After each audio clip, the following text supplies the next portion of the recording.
ఆయన ఎవడన్నా మేనిఫెస్టోలు చెబుతాడు, మేనిఫెస్టోలు ఇది ఇస్తానని చెప్పి ఏ రోజు అవి చేయడు. ఆయన కొన్ని ఊత పదాలు ఉంటాయి. సంపద సృష్టిస్తా, ఏ రోజైనా సంపద సృష్టించాడు? ఆయన సంపద సృష్టించుకున్నాడు తప్ప ప్రజలకు కానీ రాష్ట్రానికి కానీ. అట్లానే ఆదాయం పెంచుతా, రాష్ట్ర ఆదాయం కానీ ప్రజల ఆదాయం కానీ ఏ రోజన్నా పెరిగిందా?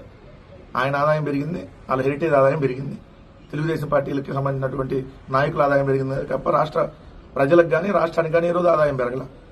ఆయన ఇట్లానే చెబుతాడు, ఏమని అవినీతిని నిర్మూలిస్తా.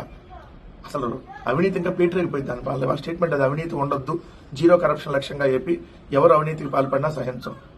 విచ్చలవిడిగా అవినీతికి మీ ఎమ్మెల్యేలు పాల్పడతారని చెప్పి మీ 2 దినపత్రికలను రోజు వస్తుంది. అరాచక ఎమ్మెల్యేలకు అడ్డుకట్ట వేయాలని, అలానే అవినీతికి పాల్పడుతున్నటువంటి ఎమ్మెల్యేలకు అడ్డుకట్ట వేయాలని. ఎంత దారుణమైనటువంటి అవినీతికి పాల్పడుతున్నారు, ఎంత దారుణమైనటువంటి అవినీతి చేస్తున్నారంటే కేజీ చికెన్ కూడా కమిషన్లు వసూలు చేస్తున్నారు. చికెన్ దుకాణదారుల దగ్గర నుంచి బిచ్చగాళ్ళ దగ్గర కూడా నెల నెల కమిషన్ వసూలు చేస్తున్నారు.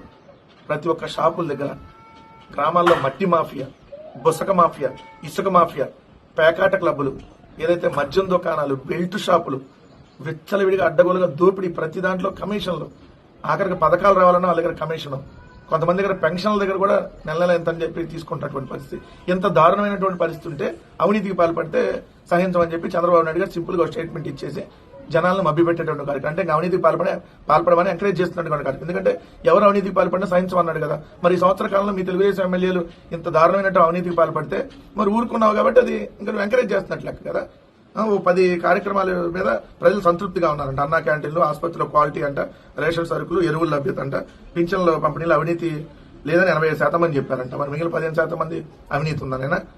ఇంటి దగ్గర ఇస్తున్నారని 87% మంది చెప్పారంట. మిగిలిన ఇంటి దగ్గర ఇవ్వట్లేదనే. అసలు ఇది కాదు కదా అడగాల్సింది. సూపర్ 6 తో పాటు 143 హామీలు ఇవ్వలేదు కాబట్టి మీరు ప్రజలు సంతృప్తిగా ఉన్నారా? ఉచిత ఇసుక అని చెప్పి అడ్డగోలుగా దోచుకుంటున్నాం కాబట్టి సంతృప్తిగా ఉన్నారా? ఏదైతే ఇంటింటికి రేషన్ తీసేశాం కాబట్టి సంతృప్తిగా ఉన్నారా? ఇంటింటికి వాలంటీర్లు తీసేశాం కాబట్టి సంతృప్తిగా ఉన్నారా? ఏదైతే నెల నెల మీకు పన్నుల రూపంలో విపరీతంగా దోచుకుంటున్నారు కాబట్టి కూటమి ప్రభుత్వం సంతృప్తిగా ఉన్నారా? కరెంట్ ఛార్జీలు పెంచాం కాబట్టి సంతృప్తిగా ఉన్నారా? మీ ఆదాయం పెరగలేదు కాబట్టి మీరు సంతృప్తిగా ఉన్నారా?